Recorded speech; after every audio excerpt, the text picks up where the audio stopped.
we have seen our people, especially some of our youths, let me not say all, because we still have very good ones with good orientations. When we hear about all this empowerment program, job creation, everybody wants money. Even when you're trying to say, oh, I want to set up a skill acquisition, because sometimes ago it created a problem between me and somebody very close to me. The government had a program where some youth needed to be trained in skill acquisition. Then somebody close to me was one of the beneficiaries. Then one day we were talking, I said, are you not going to your center today? He said, Uncle, they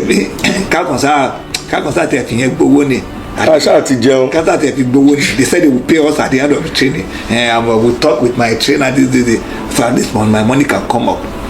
And truly, that person I'm talking about, I don't think he attended that program for more than 1 week in all. A program that was supposed to last for I think about 2-3 months. He just managed to do camper, and eventually the money was paid. How are you going to put measure in place that those kind of people are not the one that will come, just get the money for the training, get everything? That actually the people that need this thing participate, and those that participate actually make use of it. That's a very, very important concept. In fact, let me add to it. I remember sometime Ose did an Greek initiative. They gave them chickens, they gave them feed, they gave them people didn't go there. So this is wonderful, but let me give you a solution to that. You see, first of all, is putting a square peg in a round hole. Some of these programs are not what those set of people need. So first of all, you have to identify the gap. That's why I went back to say, for instance, if I want to be a graphic designer and you took me to learn agriculture and feed, that's not really what I'm trying to do. So why doesn't someone ask me what I want to do, which is what this matching is about? Why don't you go there and register your interests?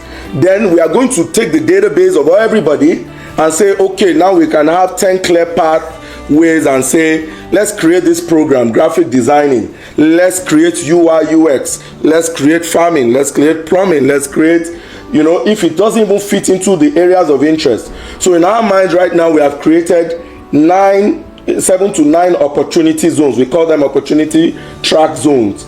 Track that you can follow. Like, okay, do you want to be a technician? Go put your resume there. We are going to call you for an interview and say, oh, you really want to do this? So there has to be, like I said initially, the gap analysis. What is this guy trying to do? Oh, sir, I really want to be a graphic designer. Good. So this is, in the days we used to have what we call guidance and counseling. So in a job center, you want to sit down with somebody and see their propensity. Is it towards art? Is it towards the technicals? Is it towards... so putting a square peg in a round hole, you go and take someone who is a fine artist, who wants to be a sculpture artist, and you go and put him to learn farming. And the guy is like, okay, let me go and take their money there. So some are well-intentioned program, but the delivery is not putting into cognizance a lot of external factors, and that's why you run it on a program basis, so that it's not haphazard. You run it on a program basis so that you are measuring the risk. What are we not seeing here? And if you run it on a program basis, you're also able to change direction. It's agile.